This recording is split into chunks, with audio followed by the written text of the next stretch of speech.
Hi, everybody. It's Bobbie LaPorte back with this week's Coronavirus Curveball Tip of the Week.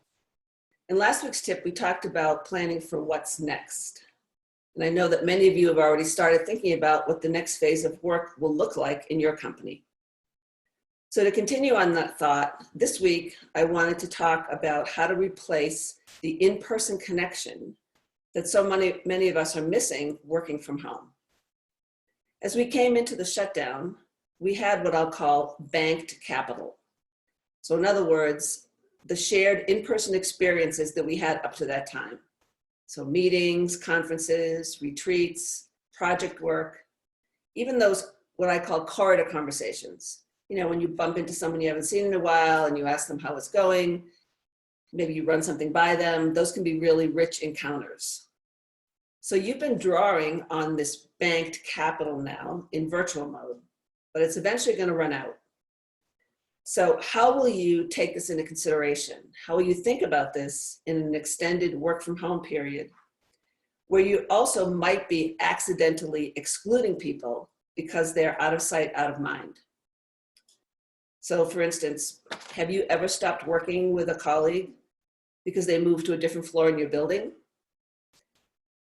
What we call distance bias has us favoring things that have physical proximity to us.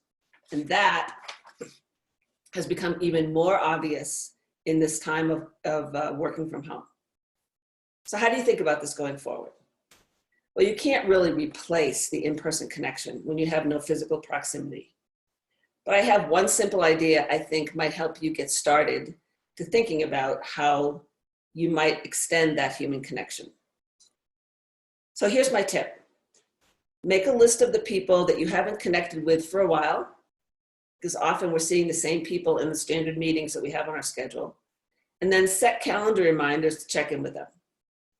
Just give them a call, email them, see how they're doing, maybe share an idea of what they're doing during this time period that might be helpful to you. And it also reminds you to more actively include people that you might not have seen in a while. I did this over the weekend, made a list of people that I hadn't connected with, and so I'm gonna make sure that I am actively including people and trying to keep that in person, or trying to keep that human connection, I should say, while we're working virtually. So that's my tip. Sounds really simple, but I think it can be helpful to continuing to make that connection. So I'll see you again next Monday. In the meantime, remember that leadership makes the greatest difference when the world around us is uncertain. All right, have a good week. Take care of yourselves.